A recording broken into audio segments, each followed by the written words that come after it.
Hello, everyone. Welcome. We are here on Monday, wonderful Monday morning again. Glad you could all join us. If you are with us today, you are seeing here the presentation here. Just one moment, we get this going. A little bit of technical challenges here as we get going. Here we are. Okay, so here we are. So welcome again, Mark Buzan here from the Society of Nonprofit Board Directors. If you're joining me as the first recording you've ever seen, let me tell you a little bit about myself. Again, founder of the Society of Nonprofit Board Directors and our Executive Director at Association Management Services. I'm the father of a wonderful little 5-year-old husband, and frankly, I've been nearly all of my career in one form or another in support of non-for-profits and associations in one form or another. In fact, even been a 2-time executive director. So if you're joining us here from one of the platforms that we're broadcasting on, we're here from Periscope, we're here on Facebook, streaming directly from the page of the Society of Nonprofit Board Directors, as well as YouTube. So before we get going a little bit here, just a little housekeeping, make sure we get the recording started on this for usage at a later point in time. Okay, fantastic. Welcome again. So a little bit again about the housekeeping. I'm going to ask if you're finding this information that we're going to be recording, you like it, heart it, okay? Especially if you're watching us on Facebook, as my understanding is that they like the hearts more than they like the likes. The thumbs up are kind of whatever. I hope you're going to find that the information we got here is gold, because today's subject is the 5 dangers non-for-profit organizations face when they rely on government and corporate grants for their major source of their funding. This is a bit controversial perhaps for some. I know a lot of organizations, a lot of nonprofit organizations rely on grants as a major source of their funding, and some of them it's as up to as 100%. I've seen of them there. So I'm going to talk to you a little bit of the 5 dangers of that, and then 4 strategies for boards. And this is a challenge I put out to boards, because this is an area of leadership that boards of directors of not-for-profit organizations, associations, and the like need to exercise leadership in. So if you're interested in hearing about this, put the hearts into the comment there, share it as well, but most of all, leave a little bit of a hashtag saying preach on, or if you're watching this live, put a hashtag watching live, or if you're watching this in the replay, put the hashtag replay as well. I'll endeavor to reach out to you as well if you're so interested. You can get the recording for this. Or even the transcripts at a later date if you're so inclined for that. Okay, so without further ado, I'm going to talk to you about the 5 dangers, first of all, of involvement or overdependence. And I'm going to call this almost, in some respect, a situation of, unfortunately, almost as a drug dependency, frankly. Maybe this is a bit of extreme, and I'm sorry if I'm going to offend those people who are in that field. It's not my intention there, but my intention is to grab your attention to this. I so firmly believe that what the reliance on this sector on grants creates what I call, or what's been referred to as, the nonprofit starvation cycle. Let me explain. First point, and this is the first danger. Now, a recent study I read about from Stanford University said that organizations that succeed, and this is private or nonprofit, who succeed rely on building robust infrastructure. And I mean by that is they've got solid IT capabilities, they've got financial systems to be able to oversee the organization, make sure that it's running well. They've got HR processes in place to be able to go out and recruit and retain the best of people as well. They are able to invest as well in skill sets so that they can continue developing their people. They, as a result, can do better by the organization as well. They basically have much of the needed infrastructure to run the organization. At least they're a decent place to go to work, frankly. That's not, the rain isn't coming through the roof, if you will. These are some basic things that in any kind of organization, private would just be a no-brainer there. Yet because of funder limits often that are placed within the grant applications and in order to keep that funding there, overhead is never really placed as a very high priority. In fact, much to the contrary, it forces nonprofits to go on a constant battle of showing how they're able to cut back on overhead. Now, I'm a firm believer that there's a reasonable level of what you call overhead or percentage. You shouldn't have up to 100% like that. And that's a whole other subject on this. But obviously, for an organization to be able to run, it needs a certain amount of its investment in towards its basic infrastructure and keeping the lights on, if you will. Now, most of the executive directors, if you have a coffee with them, they will agree that this is so important. And frankly, it's a real frustrating aspect for them, the fact that they can't invest as much as they would like on this. But at the same time, in order to keep the funding coming in and keep the organization coming in, they loathe the aspect of having to make improvements because of the perception of creating higher overhead. Even if the consultants and all the experts and the board say, you know what, you should invest in your people more, you should think about ways that you can increase salaries to be able to keep good people, and all these other kinds of things that are required or considered a no-brainer in most organizations. In fact, the same study from Stanford surveyed over 1,500 nonprofit organizations in the United States, and it found in most of them that their IT and financial systems were so subpar that they couldn't track outcomes. Now, here's the irony of it. Most grant funders, one of the things that they look for in order to fund you, or who they're going to fund and who they're not going to fund, is they want you to clearly demonstrate outcome for the investment made. Now, this sets, as a result, a very much an unrealistic expectation on how much it actually costs to run an organization. Yes, folks, it costs money. It costs money to run a nonprofit organization, and it sets them on a continual cycle of starving and begging and starving and begging to get the funds, But through this ridiculous process, this maniacal process there, it forces all organizations to say, well, how did you measure and benchmark last year and compared to this year in terms of reducing your overhead? And it forces, as a result, unrealistic reporting and data that's just not even really matched up this, because on one hand, the nonprofit goes begging cap in hand for money to be able to run the organization. And on the other hand, as well, the funders saying, well, this year we saw across the board, all of these organizations that we fund, they're reducing it. Why isn't your organization doing the same? Now, this is not just specific towards just charitable organizations, although the latter that I'm mentioning does have a high relevance to this. If you're on the board of a not-for-profit association, stay tuned, because there's some other dangers of this. The second danger of relying on grants is that it cuts back the freedom of the board of directors to decide on the future direction of the organization, which in itself is a huge undermining of the role of the board itself. The role of the board is to be able to look forward and to future project as to what's going on. I've seen and heard of grants where they will offer funding to be able to go out and hire a specific person, but the requirements around that is they want this kind of a profile. Well, what if that type of person really isn't the type of person that the organization needs or is ready to go about?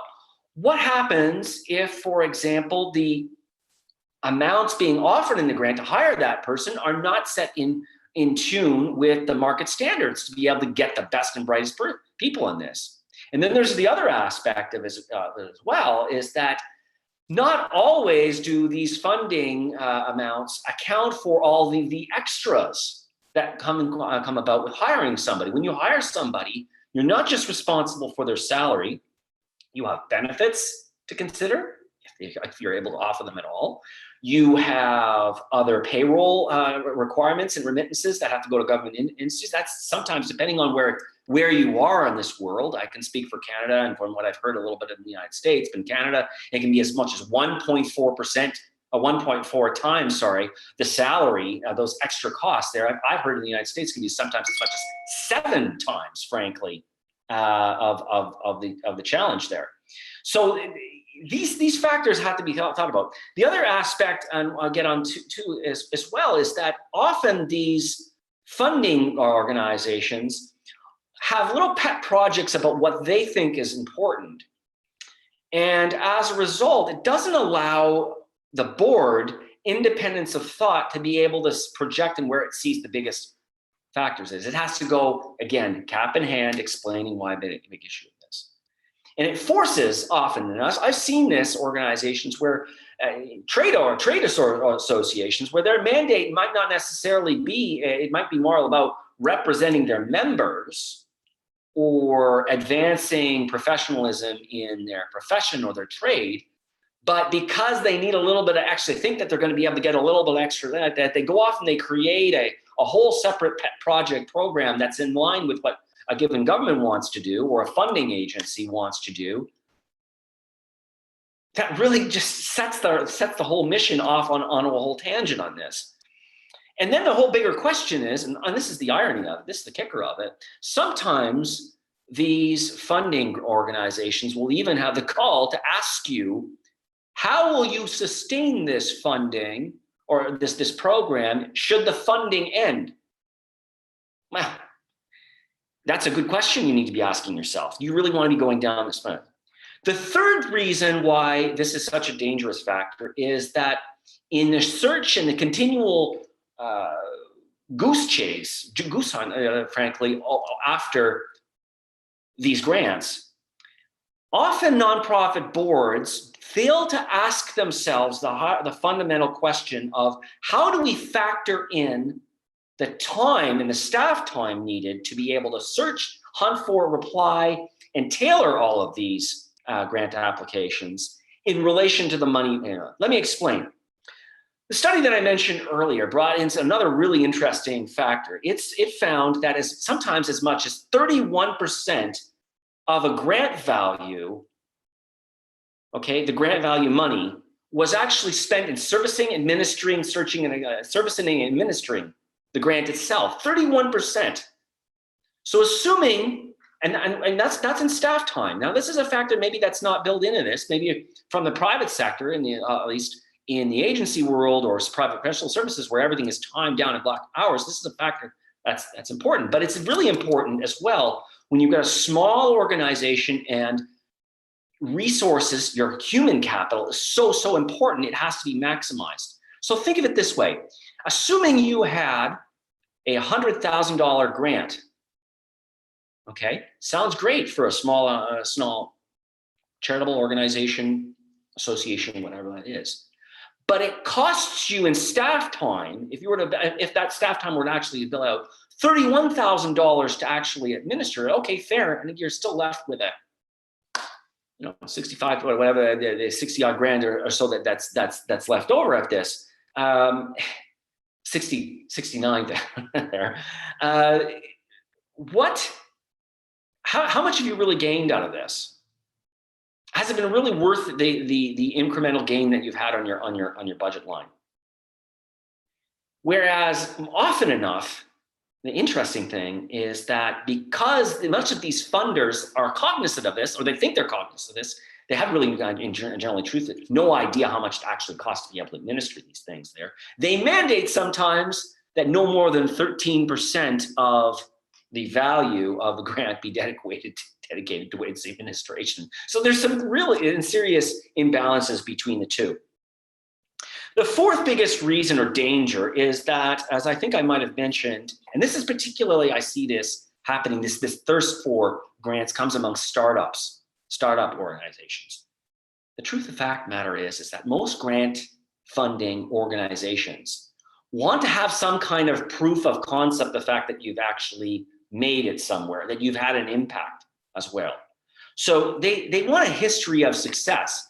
And as a result, I mean, it's not for something that never happened. I've never seen it happen where startup organizations don't get grant funding. It's just a tougher tougher for all that effort that you've got to go in for it. And the fifth biggest reason is that in the long term, I've said this in a previous broadcast as well about the dangers of relying on grants, is that in the long run, it's really just so unsustainable, particularly if you're dealing with government. Often enough, an idea or a project might come in, or a trend might come in any given point in time. It's funded, and then 5 years, 3 to 4 or 5 years down the line, well, this is no longer a priority for us. And then what?